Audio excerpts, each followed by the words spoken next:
আধার কেটে আলোর রশ্মিতে উজ্জ্বল জাতীয় স্মৃতিসৌধের দেয়াল, যে দেয়ালে আঁকা স্মৃতির ৭ স্মারক, রাষ্ট্রভাষা, বৈষম্যের বিরুদ্ধে সংগ্রাম, স্বাধিকার, গণ অভ্যুত্থান। এরপর একদিন লেখা হয় বিজয়ের গল্প, বিশ্বের বুকে একখণ্ড বাংলা, প্রিয় বাংলাদেশ।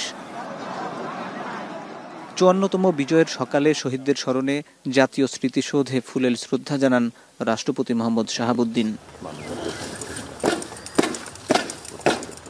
এরপর এক সাগর রক্তের উপর দাঁড়ানো স্মৃতির মিনারের উদ্দেশ্যে এগিয়ে যান জুলাই অভ্যুত্থান পরবর্তী সরকারের নাবিক ডক্টর মোহাম্মদ ইউনূস, সঙ্গে শান্তিতে নোবেল বিজয়ী রাজনীতিবিদ পূর্ব তিমুরের প্রেসিডেন্ট রামোস হোর্তা।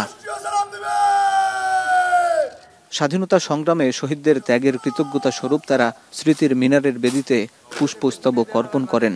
এ সময় নীরবে কিছুক্ষণ দাঁড়িয়ে থেকে স্মরণ করেন জাতীয় বীরদের। এ সময় সশস্ত্র বাহিনীর একটি চৌকস দল জানায় রাষ্ট্রীয় সালাম। তখন বিউগলে বেজে ওঠে করুণ সুর। এরপর শহীদ পরিবারের সদস্য, যুদ্ধাহত বীর মুক্তিযোদ্ধা সহ দেশের গুরুত্বপূর্ণ অংশীজনদের সাথে কুশল বিনিময় করেন প্রধান উপদেষ্টা। পরে মুক্তিযুদ্ধ বিষয়ক উপদেষ্টার সাথে ৭১-এর বীর মুক্তিযোদ্ধারা স্মৃতিসৌধের বেদিতে ফুল দিয়ে শ্রদ্ধা জানান। দেশের মানুষ এবার স্বাধীনভাবে বিজয় দিবস উদযাপন করতে পারছে জানিয়ে উপদেষ্টা মাহফুজ আলম জনগণকে স্বাধীনতা ধরে রাখার আহ্বান জানান। আর তথ্য উপদেষ্টা বলেন, ৭১-এ বিজয় আসলেও স্বাধীনতা ছিল অরক্ষিত, যা পূর্ণতা পেয়েছে ২৪-এর বিজয়ে। ১৯৭১ সালে আমাদের বিজয় আসলেও, আমাদের স্বাধীনতা আসলেও সেই স্বাধীনতা ছিল অরক্ষিত। আমাদের ২০২৪-এর বিজয়ের মধ্য দিয়ে আমাদের স্বাধীনতা পূর্ণতা পেয়েছে। বাংলাদেশে ৭১-এর পরে যেটা হয়েছে যে একটি মুজিববাদী ব্যবস্থার ভিতর দিয়ে আমরা গেছি, বন্দোবস্তের ভিতর দিয়ে, বাট ওই বন্দোবস্ত এবারের গণঅভ্যুত্থানের ভিতর দিয়ে বন্দোবস্ত নস্যাৎ হয়েছে।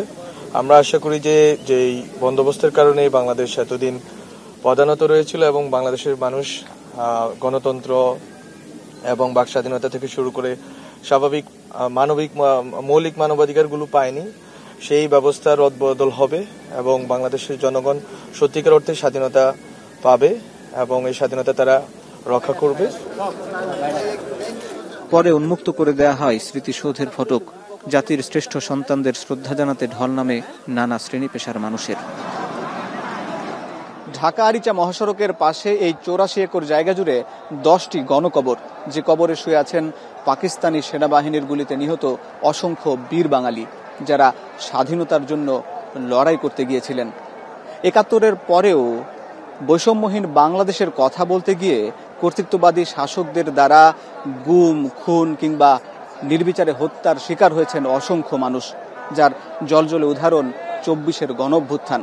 তাই ২৪-এর সাথে ৫২, ৫৪, ৫৬, ৬২, ৬৬, ৬৯ কিংবা ৭১-এর এই যে ত্যাগের স্মারক একই সূত্রে গাঁথা, যে সুতা মুক্তির, যে সুতা বিজয়ের।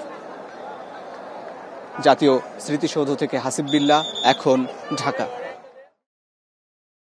সানবিট সব দিবে সামাল। সানবিট ম্যাজিক প্রেস ডিশওয়াশিং এর মাথা ঘোরানো সলিউশন।